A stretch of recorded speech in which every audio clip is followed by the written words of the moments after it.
Hi viewers, welcome to our channel. ప్రస్తుతం మనతో పాటు టీడీపీ స్పోక్స్ పర్సన్ సూర్యదేవర్ లత గారు ఉన్నారు. వారితో ఒకసారి మాట్లాడదాం. మేడం నమస్కారం. మేడం నమస్తే. మేడం ఢిల్లీ లిక్కర్ స్కామ్ కేసులో అరెస్ట్ అయిన కవిత గారి బెయిల్ పిటిషన్ ఇవాళ విచారణ జరిగింది ఢిల్లీ హైకోర్టులో.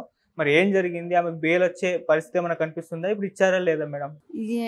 కవిత గారి విషయం తీసుకుంటే ఆవిడది అంటే సాగతీత జరుగుతున్నట్టు సాగదీస్తూనే ఉన్నారు కానీ ఇప్పుడప్పుడే బెయిల్ వచ్చేటట్టు కూడా ఎక్కడ కనపడటం లేదు. సో కూడా ఈడీను సిబిఐ రెండు కలిపి రెండు చోట్ల బెయిల్ తీసుకోవాల్సి వస్తుంది. సో ఇప్పటికేమో సిబిఐ ఇంకా రెడీగా లేదు. సో అది జూన్ 7 వరకు అనేది అని అంటున్నారు. ఇప్పుడు ఈడీ ఏమో అన్ని రెడీగా ఉన్నా మళ్ళీ ఇది అయ్యింది. సో మండే వరకు అని అన్నారు. సో ఇవన్నీ కేసులు జరిగి వాయిదాలన్నీ కంప్లీట్ అయ్యి ఆర్గ్యుమెంట్స్ నడిచిన తర్వాత తనకు బెయిల్ వచ్చే అవకాశం ఉంది. తను బయట వస్తేనేమో మ్యానిపులేట్ అవుతుంది, తను సాక్షుల్ని మభ్యపెట్టే అవకాశం ఉంది, వాళ్ళని ఇన్ఫ్లుయెన్స్ చేసే అవకాశం ఉంది. కాబట్టి ఖచ్చితంగా తనకి బెయిల్ ఇచ్చే పరిస్థితి అయితే ఇప్పుడిప్పుడే కనపడడం లేదు. ఈ ప్రాసెస్ అంతా అవ్వాలి అని అంటే టైం పడుతుంది. అంత టైం వరకు తను ఖచ్చితంగా ఉండాల్సి వస్తుంది. ఇంకోటి ఏంటంటే కేజ్రీవాల్ గారికి వచ్చింది అని అంటే అన్నిటికీ సెంటర్ ఆఫ్ పాయింట్ లాగా కవిత గారే కనపడుతున్నారు. ఇక్కడ అందరికీ చుట్టూ ఉన్న వాళ్ళకందరికీ బెయిల్ వచ్చింది. కానీ ఇక్కడ కవిత గారి విషయం తీసుకుంటే కవిత గారికి బెయిల్ వచ్చే అవకాశం అయితే ఇప్పుడు అప్పుడే కనపడటం లేదని అనిపిస్తుంది. ఎందుకంటే కింగ్ పిన్ ఈవిడే అనేది అయితే అందరూ చెప్తున్న విషయాల్లో నుంచి ఫస్ట్ ఈవిడ పేరే బయట వస్తుంది. సో వాళ్ళందరూ కూడా మిగతా వాళ్ళు అప్రూవల్గా మారటం మూలాన వాళ్ళకి బెయిల్ రావటం కూడా జరిగింది. సో కేజ్రీవాల్ గారేమో ఇప్పుడు ఎన్నికల ప్రచారం కాబట్టి అని చెప్పి అడిగి తీసుకున్నారు. కానీ రేపు ప్రచారం అయిపోయిన తర్వాత మళ్ళీ ఆయన ఏం చెప్తారో కూడా తెలియట్లేదు.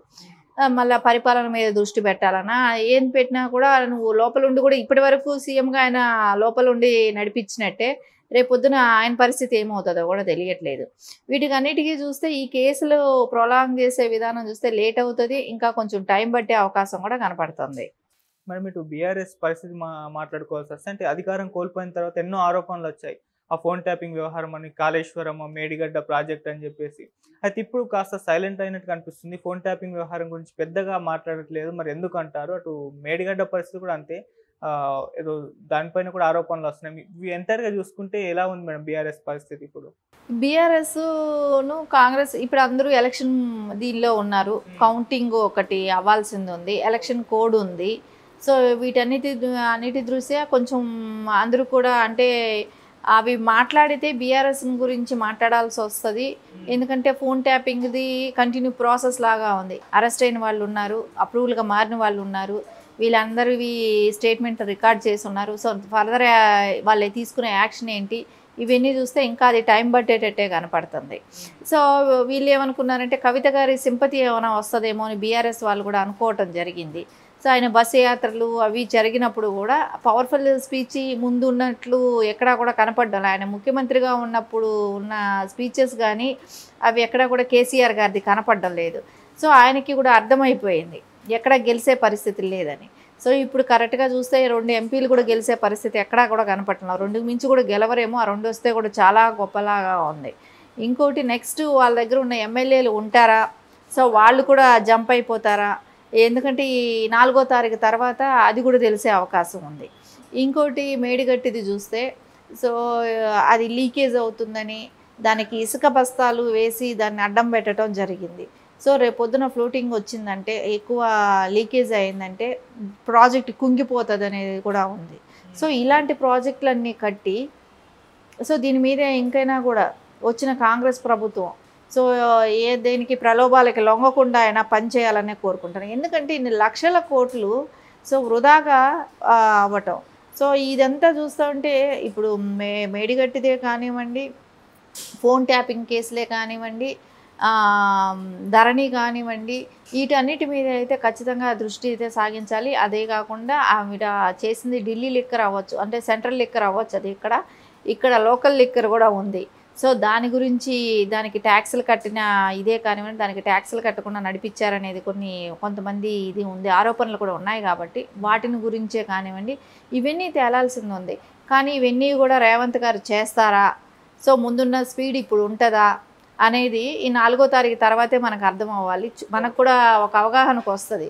సో వాళ్ళకి అది ఇంట్రెస్ట్గా అది దాని మీద అన్నిటి మీద ఏదైతే ఆ రోజు ఎలక్షన్ బిఫోర్ నేను చేస్తానని మాట ఇచ్చారో అవన్నీ చేస్తారా లేదా, సో అపోజిషన్ మీద స్ట్రాంగ్గా నిర్ణయం తీసుకుంటారా లేదా, ఇప్పటి వరకు వృధా అయిన ధనాన్ని తిప్పి రప్పిస్తారా లేదా, వాళ్ళు ఎవరైతే ఈ కరప్షన్ పాల్పడిన వాళ్ళందరినీ కూడా సో ఈరోజు దాని మీద ఎంక్వైరీలు కానివ్వండి, కస్టడీకి తీసుకోవటం ఇట్లాంటివన్నీ జరుగుతాయా లేదా అనేది కూడా మనం చూడాల్సిన అవసరం ఉంది. ఎందుకంటే ముందున్న హుషారు తగ్గుతుందేమో అని కూడా అనిపిస్తుంది కదా. ఎక్కడ ఇప్పుడు ఆ మాటలే కానివ్వండి అవి కానీ ఎక్కడ కనపడడం లేదు. వెయిట్ అండ్ సీ అన్నట్టు 4వ తారీఖు వరకు చూస్తే ఎలక్షన్ కోడ్ తర్వాత ఏమైనా స్పీడప్ అవుతుందా లేదా చూడాల్సిన అవసరం ఉంది. మేడం ఇటు బీఆర్ఎస్ కూడా కాంగ్రెస్ ప్రభుత్వం పైన విమర్శలు చేస్తుంది, ఆరోపణలు చేస్తుంది. మన ఫ్రీ బస్ ఉంది కదా అది ఉండదు అని చెప్పేసి ఏదో ప్రచారం చేస్తున్నట్టుగా వార్తలు వస్తున్నాయి మేడం. మరి వీళ్ళు నిజంగా ప్రచారం చేస్తున్నారు, అటువంటి పరిస్థితి కనిపిస్తుంది అంటారా? వీళ్ళు ఇప్పుడు బీఆర్ఎస్ వాళ్ళేమో ఫేక్ న్యూస్లు స్టార్ట్ చేశారు. సో ఇంకా అంటే ఆఫ్టర్ ఎలక్షన్ అయిపోయింది కదా, ఇంకా ఉండదు అనేది స్టార్ట్ చేశారు. సో అది ఇంకా అది ఓపెన్గా అయితే బయట రాలేదు. సో అది గవర్నమెంట్ ఎక్కడా కూడా అది డిక్లేర్ చేయలేదు, కానీ వీళ్ళు సోషల్ మీడియా అంతా కూడా అది ప్రచారం చేయటం స్టార్ట్ అయ్యింది. సో అదంతా ఫేక్ న్యూస్ కిందే తీసుకోవాలి. ఇంకా గవర్నమెంట్ అయితే చెప్పలేదు కదా, సో అది ఓన్లీ బీఆర్ఎస్ క్రియేట్ చేసే ఇదే కాబట్టి సో అది ఫేక్ న్యూసే. చూడాలి అలా చేస్తే ఇప్పుడు 6 నెలలే అయింది. నెక్స్ట్ గవర్నమెంట్ వాళ్ళు మళ్ళా రావాలనేది అనుకున్నప్పుడు సో వాళ్ళు ఏదైతే చెప్పారో అవన్నీ హామీలు నెరవేరిస్తేనే నెక్స్ట్ టైం అయినా వాళ్ళు గెలిచే అవకాశం ఉంటుంది.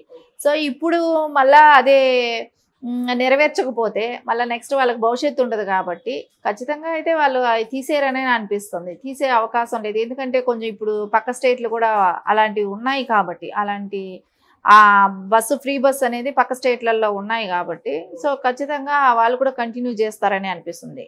ఇప్పుడు తీసే అవకాశం లేదు. వీళ్ళు ఏదో ఒకటి కొత్తగా రూమర్ లాంటిది స్టార్ట్ చేసి ఫేక్ న్యూస్లు క్రియేట్ చేసి బీఆర్ఎస్ ఏదో ఒక పొలిటికల్ ఇష్యూ లేపాలనేది ఉంటుంది కాబట్టి అది వాళ్ళు చేస్తున్నారు. ఓకే. సో మేడం ఇప్పటి పార్లమెంట్ ఎలక్షన్స్లో బీఆర్ఎస్, కాంగ్రెస్, బీజేపీ వీళ్ళ పరిస్థితి ఏంటి అంటే దాదాపు ఎంతవరకు సీటు గెలవచ్చు అంటారు మీ ఒపీనియన్లో?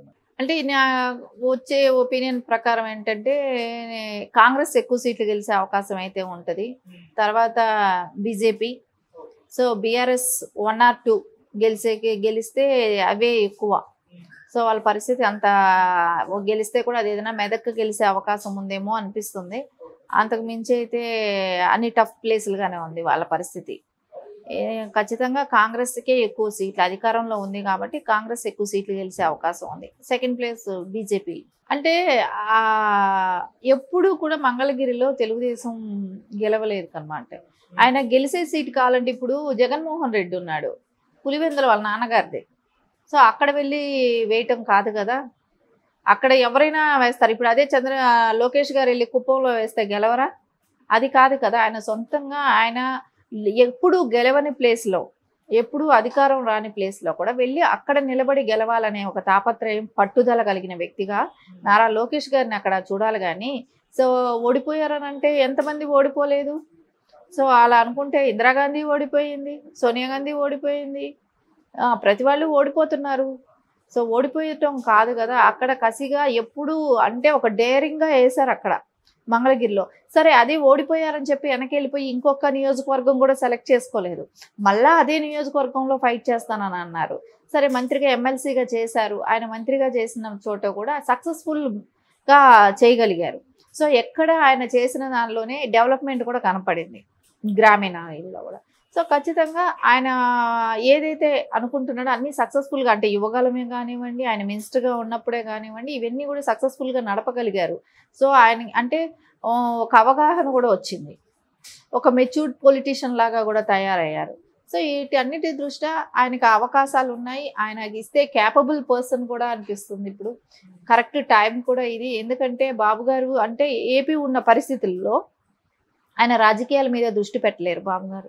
సో ఇప్పుడున్న పరిస్థితుల్లో ఆయనకి ఓన్లీ అంటే రాష్ట్ర అభివృద్ధి కోసం ఆయన ఏ సంక్షేమం చేయాలి, ఎలాంటి కంపెనీలు తీసుకురావాలి, వీటన్నిటి మీద ఆయన దృష్టి పెడితే, పార్టీ పరంగా లోకేష్ గారు దృష్టి పెడితే ఖచ్చితంగా భవిష్యత్తు తరాలకు కూడా పార్టీ మీద ఒక అంటే నాయకుడు స్ట్రాంగ్గా ఉన్నప్పుడు ఖచ్చితంగా కార్యకర్తలకే కానివ్వండి, నాయకులకే కానివ్వండి ఒక జోష్ అనేది ఉంటుంది. ఇది సృష్టించాలంటే లోకేష్ గారికి వల్ల అది సాధ్యం అవుతుందని కూడా అనిపిస్తుంది. మొన్న ఇంకో న్యూస్ కూడా ప్రచారం జరిగింది మేడం. అంటే చంద్రబాబు నాయుడు గారు ఒకవేళ కూటమి అధికారంలోకి వస్తే లోకేష్ గారిని ముఖ్యమంత్రిగా అనౌన్స్ చేస్తారు అని చెప్పేసి ఒక న్యూస్ అయితే వైరల్ ఉంది. మరి అటువంటి సిచ్యువేషన్ ఏమైనా చూడొచ్చు అంటారా? అదంతా ఏదో గాలి వార్తలు అయి ఉంటాయి. సో ఇప్పుడైతే నారా చంద్రబాబు నాయుడు గారే సీఎంగా ఉంటారు. సో ఆయన అందరూ ఆయన ఉంటే ఇప్పుడు అభివృద్ధి కానివ్వండి అన్నీ కొంచెం అంటే ఇండస్ట్రీస్ వచ్చే అవకాశాలు కూడా ఉంటాయి కాబట్టి ఎక్స్పీరియన్స్డ్ పర్సన్ కాబట్టి ఖచ్చితంగా ఆయనే ఉండాలనేదే అనుకుంటారు. సో ఆయన సీఎంగానే కొనసాగుతూ ఉంటారు. సో దానిలో ఎలాంటి డోకాను లేదు. దాన్ని ఎవరో తప్పుగా రాంగ్ డెసిషన్స్ రాంగ్ ట్రాక్ పట్టించే మాటలు మాట్లాడుతూ ఉంటారు కానీ అవన్నీ అసత్య ప్రచారాలే. సో ఇదైతే ఇప్పుడు పెట్టినదైతే లోకేష్ గారిని చెయ్యాలనటం అందరికీ ఆమోదయోగ్యమైనదే. సో అందరూ కూడా నెక్స్ట్ భావితరాల నాయకుడిగా లోకేష్ గారిని చూడటం కూడా అందరికీ కూడా ఒక సంతోషకరమైన విషయం. Okay madam. Thank you so much. Thank you.